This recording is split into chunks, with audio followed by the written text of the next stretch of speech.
this is an Indycar.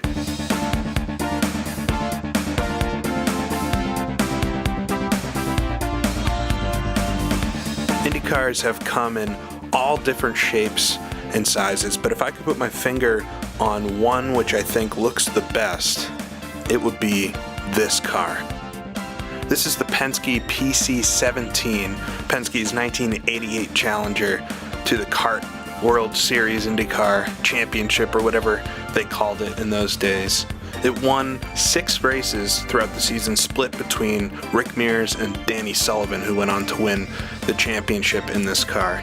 I think the straight lines, the short wings, and of course those awesome mirror hubcaps are what seals it for me in being a beautiful, fast-looking race car. And it was fast. This car locked out the front row at Indy in 1988, taking 1, 2, and 3 starting spots. I think the only time that's ever happened, of course, until they went to a spec series. This car is part of an underrated mod released quite a few years ago for the original R Factor. It was made by the historic sim racing organization. I think they've changed their name since then, but it's one of a few different mods that group has put out over the years to specifically use with their league racing. And it was eventually moved over to Automobilista, which is where we're looking at it today. It's the first Automobilista, some may say the better of the two, but redone here a bit with physics, some visuals, and bringing it into a more modern sim than the original R Factor really lets it shine. This mod features, I think, 4 or 5 different IndyCar chassis, as well as 7 different engine combinations, and this is kind of how things were in the 80s with IndyCar. You mix and matched your engine and chassis. Many of the teams were customer teams, but the Penske team, they made their own chassis. This fitted with the Chevrolet Ilmor V8, was a fast combination indeed. And so I've brought it here to another fast speedway, the Michigan International Speedway, home of the Michigan 500, one of the 3 500-mile races in 1988, the other 2 being, of course, Indianapolis and Pocono. And this is a track which I feel like suits my favorite type of IndyCar racing the best, the high-speed oval racing, the ultimate risk-taking in racing, and it's what I really loved about the sport. Rather than racing the PC17, although I'm talking it up, I want to race against the PC17. So I've got one of the March 88 chassis. This is from Howie Holmes and the Alex Morales team. Not the best team, but the combination of Cosworth and March 88 was very common in 1988, and it, I think, goes without me just flying away from the pack and winning. It's going to give me a more balanced experience and show off me racing against the PC17s. Looking at all the different videos I've been doing lately, I've been missing out on one thing, and that's some IndyCar racing. So I want to take this thing around the Michigan International Raceway for a 25-lap race against some of the AI and just relive or experience a little bit of what racing in IndyCar in the 80s would have been like.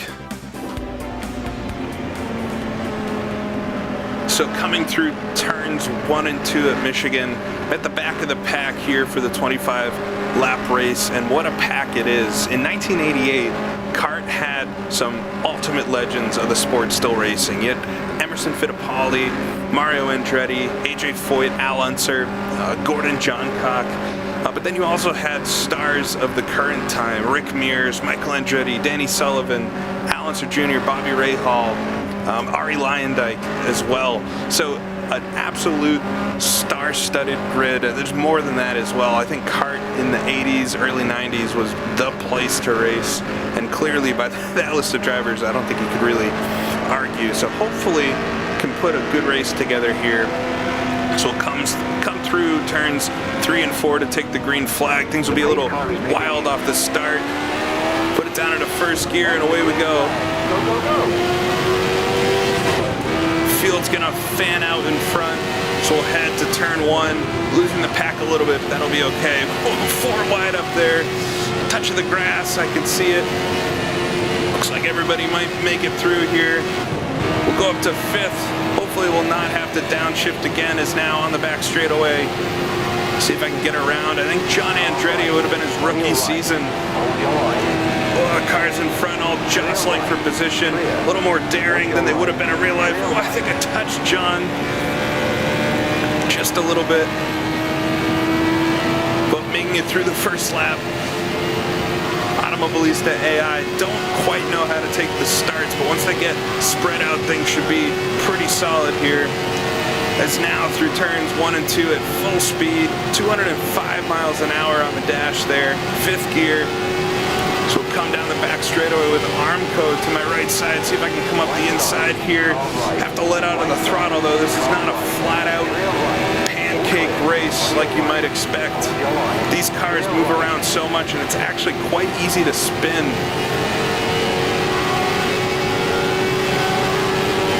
And the slipstream is huge in them as well. But it counts also as some aero push, so you have to be careful. Oh, I saw a little dab of smoke there. Still some cars in front, side by side. I'm in a backpack here. Oh, I have to slow down a little bit, see if I can jump to the inside. I got Rick Folger in front of me with Ari Leyendyke, the Porsche Teo Fabi on my right side there behind, not able to make the move. It was quite a slow car in 1988, but an interesting design. So come through, pass Ari Leyendyke on the low side. Just breathe the throttle coming into the corner, let the car get settled. You don't want to put too much wheel into it or else you risk spinning. And the pack in front getting strung out a bit. I can see a little red car all the way at the front. That's definitely Bobby Rahal, very quick at the long oval races in 1988. See if I can just catch this draft of the cars in front. And doing a sprint race like this doesn't quite do it justice. I think oval racing especially, but Indycar as a whole is definitely a strategy game. And so doing an oval race like this where you're just flat out, it's a lot of fun, don't get me wrong, but it doesn't quite capture what it was all about. Pit strategy, different strategies for 500 miles. There's a lot of time to do stuff. As we've got Tony Bettenhausen there on the low side, and I think AJ Foyt right in front of him. Unbelievable AJ Foyt, a guy that raced roadsters, was racing beasts like this. 224 miles an hour into T1. This type of racing was not for the faint at heart. There's some amazing video, amazingly scary video of crashes on the back straightaway here with Pancho Carter flipping about, or even Chip Ganassi when he raced Indycars, and he did race Indycars, but he had a big one on the back straightaway there, I think with Allenser Jr. in 87, so wild stuff, and that's why the fans packed in this place in these days. Sit here behind AJ. What? Looks like Bettenhausen's going to take the low side, pass me back. The AI in Automobilista 1 does a good job once they get going. Pass you back as well, but none of these newer sims, and I know Automobilista's a little older, but none of the newer sims do the oval AI quite right. It's big check up there, almost into the back of a few cars. See if I can get a good run on the front straightaway and skirt in front of this group. Bettenhausen still looking at my low side.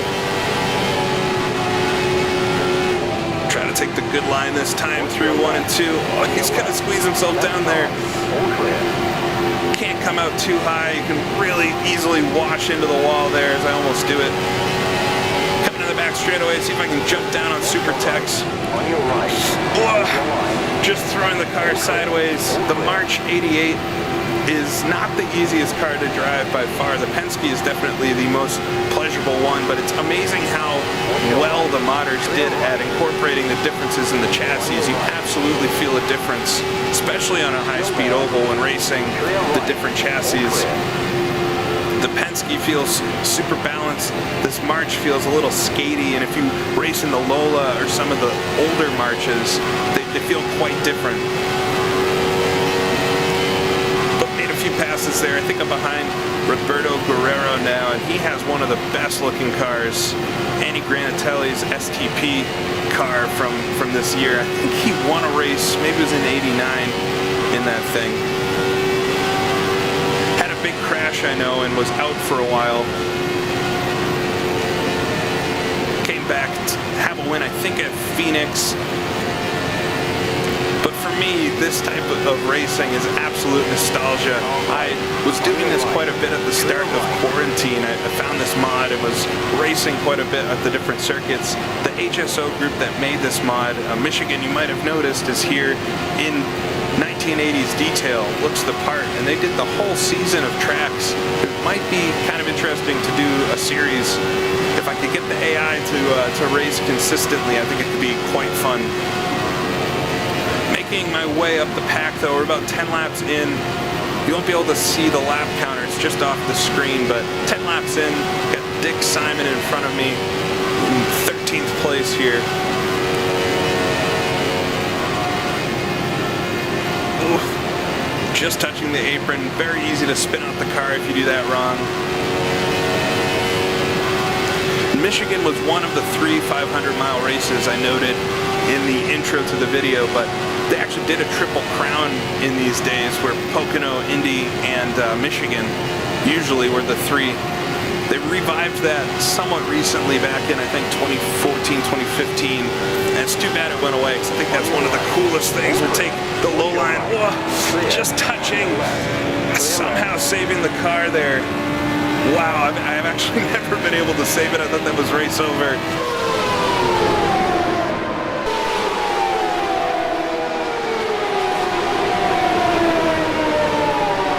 Hopefully the car's not damaged or anything. You can damage the suspensions.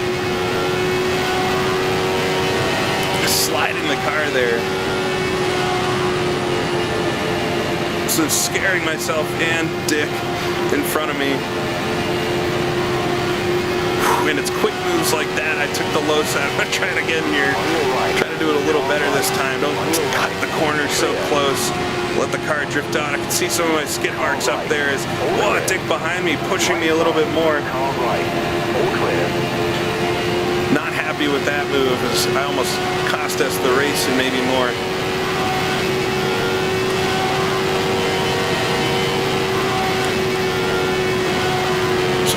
Down there, try to settle back in, see if I can pick up at least a few more spots. I think I've got that Marlboro car in front of me, the classic livery. Emerson Fittipaldi driving it in '88. This takes me back so much to Indycar racing too. The last real Indycar sim from 1995. And it's a pity that there's not more of this racing. I think this mod's doing a pretty good job, but it's not quite all the way there, especially with the AI.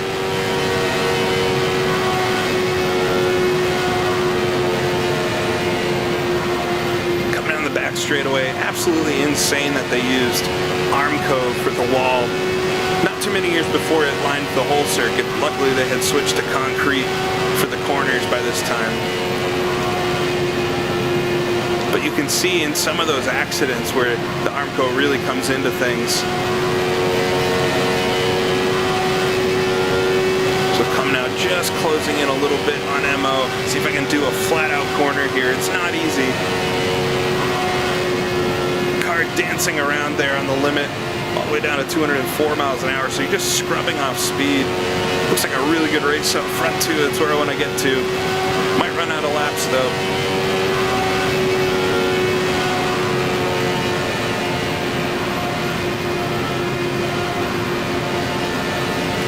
Coming out of the turn, quite a lot closer to MO now. See if I can catch that draft. About 221 by myself there in the front straightaway. I definitely pick up at least 2 or 3 miles an hour when you're drafting with another car. Slipstream's quite strong.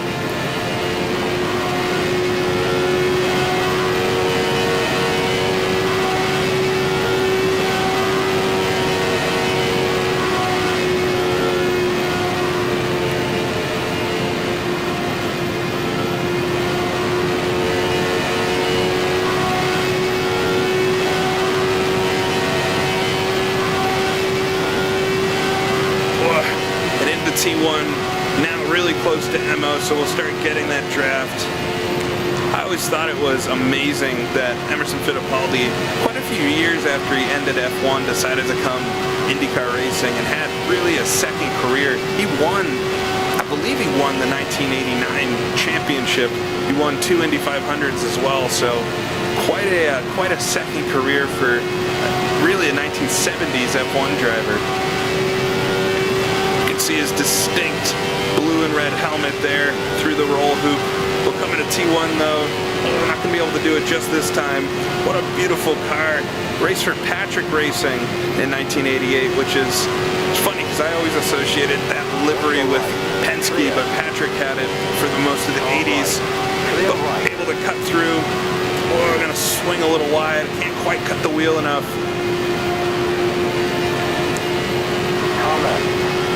Emo back on me on the inside. But able to get the position on him.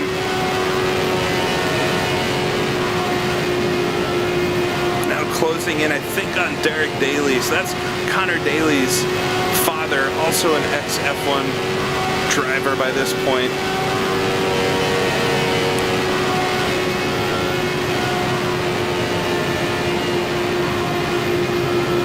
You can see Emo in my mirrors lining me up. He's going to go to the high side. But just able to keep in front of him. And you do notice the differences in the engines as well. I talked about the chassis and the handling, but the engines are quite different. They sound different. If you race that Buick, it's got that really high-pitched whine. And obviously has the unreliability. It's easy to over-rev and blow, just like in real life. They were not reliable, but it revs so much higher than the V8s. Derek Daly holding me up there. Swing to the inside, hug the line. I need to bring the car out just a little bit before you go into turn 1. Still going to lift a little bit there, but able to make the pass.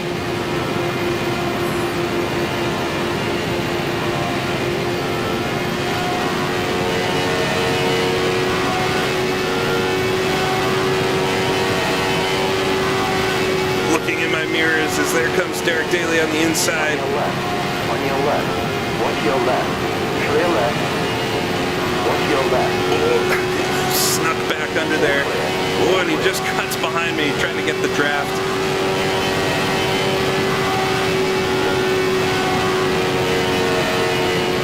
Just a few laps to go now. Really snuck up on me, the 25 laps.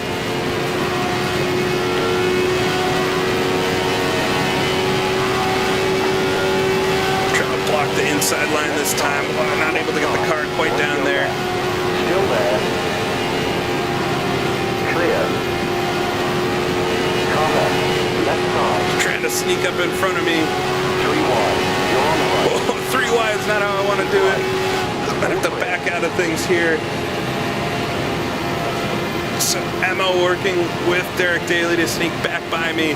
This is absolute classic stuff. High stakes racing at Michigan. I should be able to get a great draft from here though. Both cars punching a hole in the air. So come to the line, just a couple laps to go. On your right. Right side.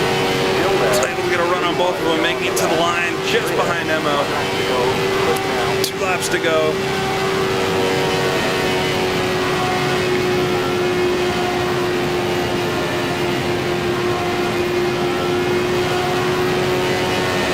So didn't quite make it to the front, but having a good race nonetheless. I think with enough laps, I probably could get up there. It's taken quite a feat to get the AI to this point even, but it's been worth it. I've really wanted to see if I could get this sim running and doing something good. Across the line there, I guess that was the last lap. Checkered flag snuck up on me, but it's been worth it to get the AI working as good as they do, having to scrounge through old forum posts and find tips and tricks to get ovals good, but overall quite convincing and a good little race. Takes me back quite a bit. Finished in 10th position as well, so not too bad. So overall, I'm very impressed with the Kart 88 mod. It's one of those mods that I think's flown under the radar, came out a little too late in the life cycle of R Factor and Automobilista to be as popular as it really should be. The detail is there. The cars feel the part, and you can put on some great races at these different circuits. I think I'll try to get a road course race going, maybe Mid-Ohio or Road America or something. Let me know if there's a track you would want to see. But overall, I spent a lot of time with this at the start of quarantine and have come back to it now, remembering how awesome it was. I want to do more IndyCar related content since that is my first love after all. Well, I hope it was a good video. I hope folks enjoyed seeing some classic V8 IndyCars at a high speed oval. I know I enjoyed racing them, but I will see everybody again next time.